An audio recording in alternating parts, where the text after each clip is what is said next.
I don't even know what to say after that chapter. Now we're proud to present our newest edition, a program about love, honor, sacrifice, revenge, and a whole lot of destruction. So the chapter picks up directly from last week, and Denji is served by the bitch Barum sushi, telling him that he must eat the sushi properly and to start using some light toppings. And by the way, is this true? Not a big sushi eater? I'm not sure. But Denji rightfully tells this guy to go to hell, but Barum reminds Denji that if he disobeys, he'll lose his chance to see Nayuta. So, begrudgingly, he takes the sushi, and while maintaining eye contact with his fist, he grabs it and shoves it in his mouth. And it was a nice little detail because, you know, when you're piping angry like that, you ain't gonna eat normally. Barum then calls him a good boy.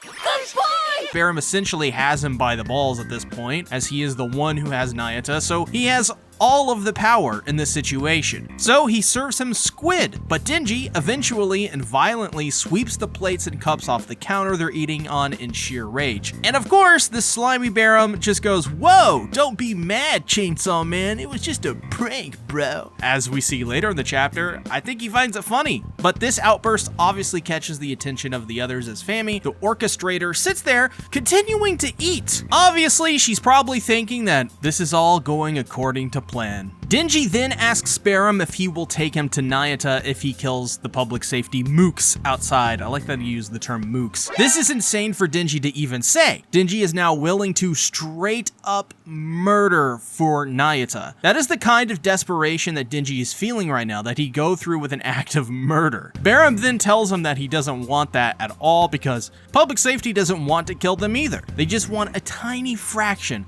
of Chainsaw Man's power. And there you have it. But as Barum puts it, there is an order to things. His transformation into Chainsaw Man is still incomplete. In fact, what Barum and his cohorts want is the true power that Chainsaw Man has, which is to erase devil names from existence. Now, this is a huge revelation and a total game changer for the series overall and its lore. With this new ability to erase devil names, Denji can essentially save the world by eliminating all devils in theory if he wanted to, as long as he had access to this power. I never truly expected something like this to happen in this series, so honestly I'm quite shocked by it. But since this is Fujimoto, Denji then says, and I'm not kidding, chainsaws don't have that power, they're tools for cutting down trees. I often forget Denji is just extremely undereducated, but this was a hilarious line and so out of nowhere. Even Barum is like, weird, right? Like, Jesus please. Animate this scene beautifully in the anime. Barum then theorizes that maybe chainsaws had originally other uses, but Chainsaw Man erased them all, so only cutting down trees remained. It's a ridiculous concept, but if Chainsaw Man has that power, what did he erase before besides just chainsaws being used for other purposes? There are so many questions. I feel like an entire prequel series could be made around just what Chainsaw Man did before all of this. My theory is that Chainsaw Man erased the knowledge and devils that would let us uncover the true purpose of what chainsaws used to be used for.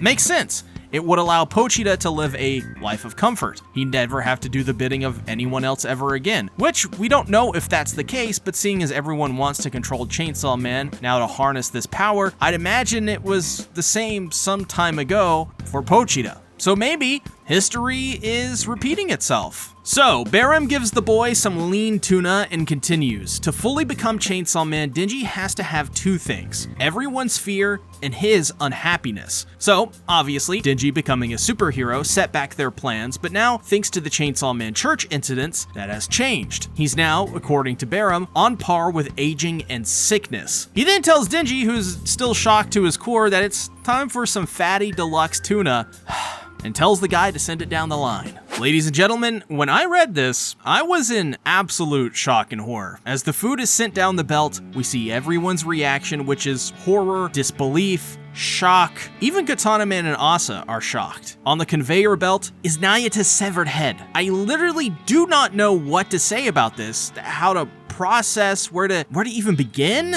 I had a feeling that Nayuta probably would have ended up something like how Denji did, which was dissected, but I didn't expect this, of all things. I thought they were gonna go to some facility. For her head to come off a conveyor belt on a plate meant for food, it's just shocking.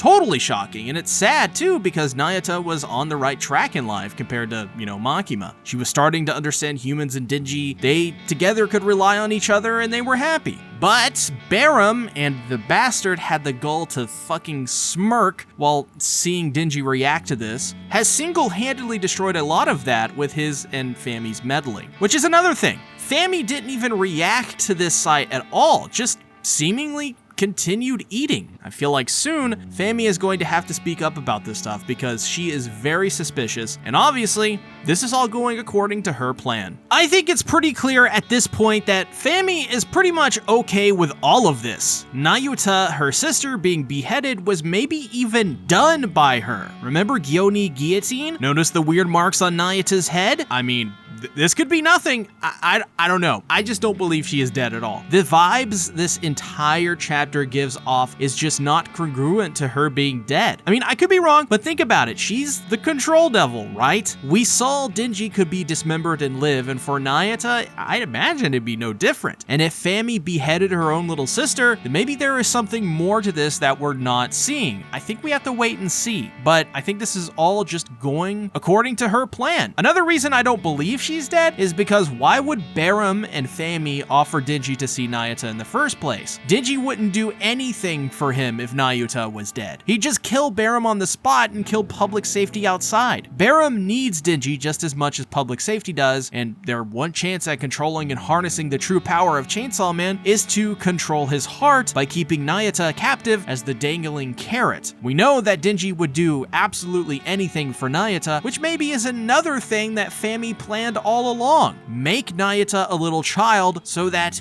basically Nayuta can get closer to Denji and have him open up so they can take her away and use all of this as some sinister plan. Everything considered, I think the biggest takeaway out of all of this is Denji's character. He is absolutely done and fed up with Barum's, Fami's, Asa's, really just everyone's BS, and the fact he went as far as to kill for Nayuta shows that he has changed. After all, Denji just had his own agency as a man taken away from him by Yoru, and now Barum is taking away his meaning to live and be human in the first place.